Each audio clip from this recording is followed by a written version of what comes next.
Walk me through what Belichick is like this week, Steelers week, coming off a loss like the one they suffered in Miami, Willie. What's he like right now?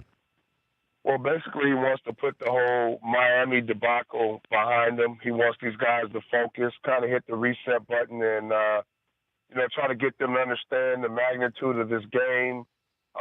There's a lot of corrections that's going on. That defense had played great, during the 8-game winning streak, in a lot of different categories, a lot of different critical areas that they wasn't playing well in the beginning of the season. So I'm sure there's been a lot of corrections going on and a lot of adjustments going on this week. So what are the adjustments? What did you see from the Dolphins, what they were able to do? Obviously, Kenyon Drake was a matchup nightmare. That would think that Le'Veon Bell will be the same. There were a lot of crossing routes that Gilmore got washed, that couldn't get through the wash across the field. Landry was wide open. Parker was wide open. That you'd think Brown would do the same, if not Smith-Schuster. What do you think, Willie?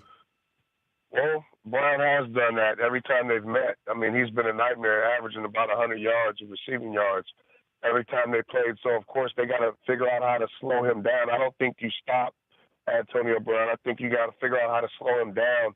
And you're right, Rich. When you watch the tape, there are a lot of missed tackles, a lot of breakdowns and assignments and mental errors. And that's what we saw from this defense the first 4 weeks. Plays with Drake right in the middle of the gap. Guys come up, just whiff, miss. He breaks a long run.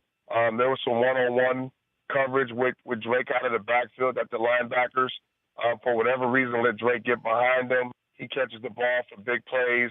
Receivers running through free, miscommunications on the back ends, things that we thought that this defense had made adjustments and fixed, but those problems came back up in Miami. So I'm sure that all the tape that they're seeing are the breakdowns that they had defensively. They're going to get back to business. They're going to probably break things down. It's going to be a total different game plan going in this week against Pittsburgh, which is a more deadlier offense. I mean, they're way more explosive than Miami. So they know they have their hands full, and if they make critical errors and mistakes, it's going to continue to turn into big plays. The Rich Eisen Show, weekdays at noon Eastern on Audience.